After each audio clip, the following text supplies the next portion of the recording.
budget pour un technicien. OK. C'est beau, c'est parti. Super. Régent Porlier, merci d'être avec nous ce soir. On est à quelques heures de la fermeture des bureaux de scrutin. Quel bilan tu fais de la campagne électorale fédérale 2019? Je ne sais pas si je dois dire qu'elle est différente des autres, mais je suis encore obligé de dire que c'est très artificiel.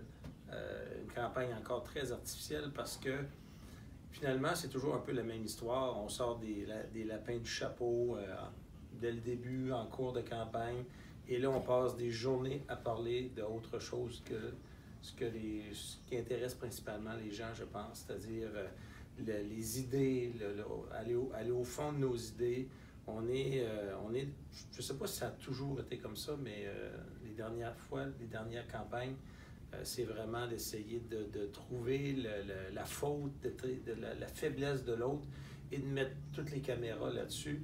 J'en revois le lancement de campagne où est-ce que là, c'était le blackface qui a pris... Oui, le blackface a pris place au lancement. Beaucoup. Ensuite, c'est la question de la double citoyenneté de l'autre côté.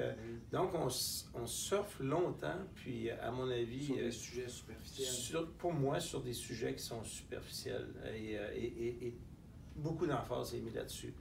Puis, je te dirais aussi, Nicolas, que d'entrée de jeu, il y avait une question qui devait beaucoup se poser. Quel sera l'avenir du Bloc québécois à l'entrée de cette campagne-là? Et souvent, on dit la faiblesse des uns fait la force des autres. Je pense que c'est un peu, cette campagne-là va avoir été un peu l'image, parce que si on regarde ce qui se dessine, quand même, le Bloc québécois s'enligne pour faire une bonne performance. Alors qu'il n'y a pas si longtemps, on prédisait pratiquement sa mort. Puis moi-même, je me questionnais beaucoup sur l'avenir du Bloc québécois à un certain moment. Puis là, on voit que il y a une fibre qui est ressortie dans cette campagne-là. Puis naturellement, sur toute la question de, on le sait, la loi sur la laïcité. Oui, qui s'est imposée en début de campagne. Qui s'est aussi imposée. Puis, et là, on a vu vraiment la différence entre l'Ouest et le Québec et l'Ouest canadien, ou de façon générale, les provinces anglophones, où est-ce que tu vois que sur des idées comme celle-là, on peut cristalliser beaucoup, puis aller chercher de l'intérêt dans la campagne. C'est quand même des sujets importants, mais ce n'est pas, à mon avis, des sujets sur lesquels on aurait dû mettre l'emphase de la campagne. Au niveau local, par contre, je pense qu'on ne peut pas blâmer les candidats de ne pas avoir été concrets.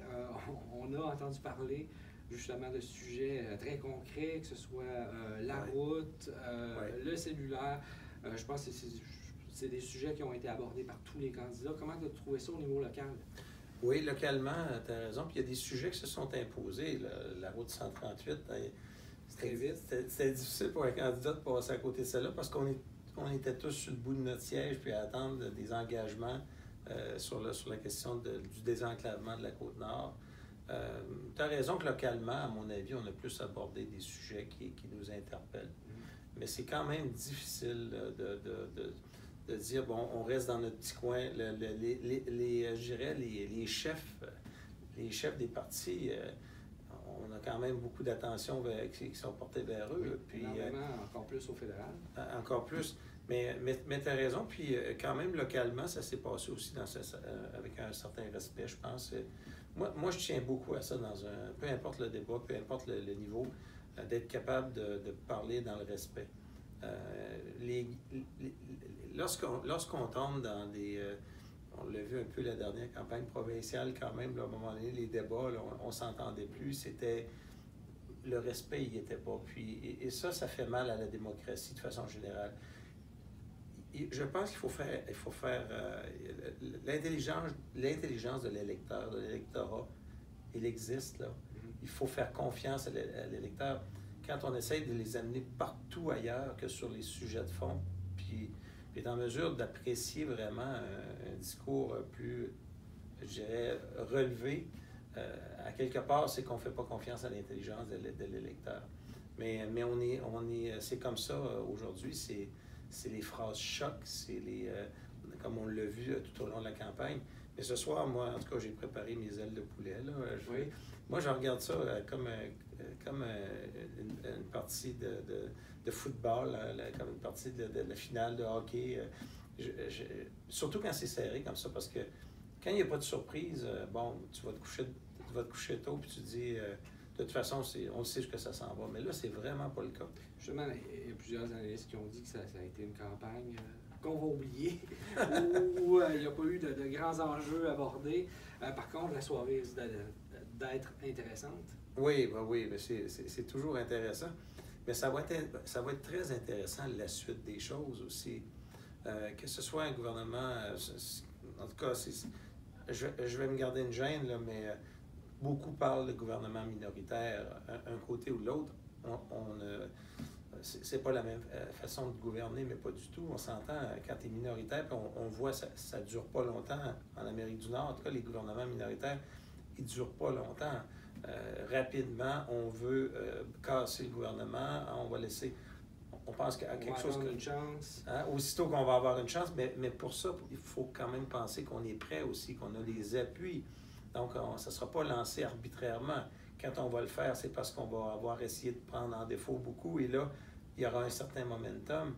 Ou de l'autre côté, le gouvernement lui-même va vouloir gouverner de façon majoritaire, et il va dire, bon, prétendra probablement que j'arrive pas à gouverner comme j'aimerais pouvoir le faire, ça m'empêche de débarquer les grands projets de loi.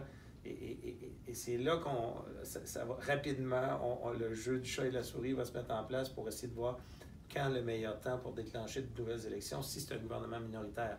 Par contre, en attendant, ce que ça permet tout de même, c'est de négocier.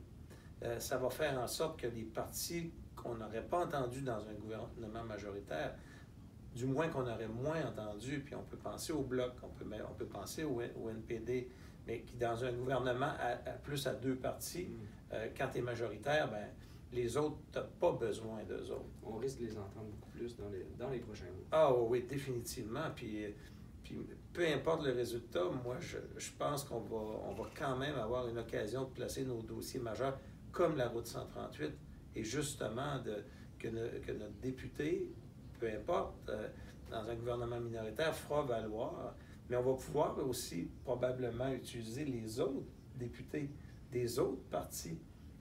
On va pouvoir les intéresser, puis ils vont peut-être voir un intérêt aussi, parce qu'ils vont vouloir mieux se positionner pour la prochaine fois.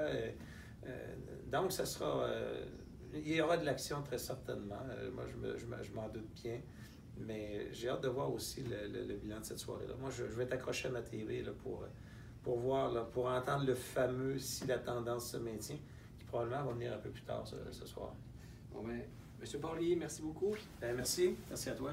Bonne soirée d'élection. Merci.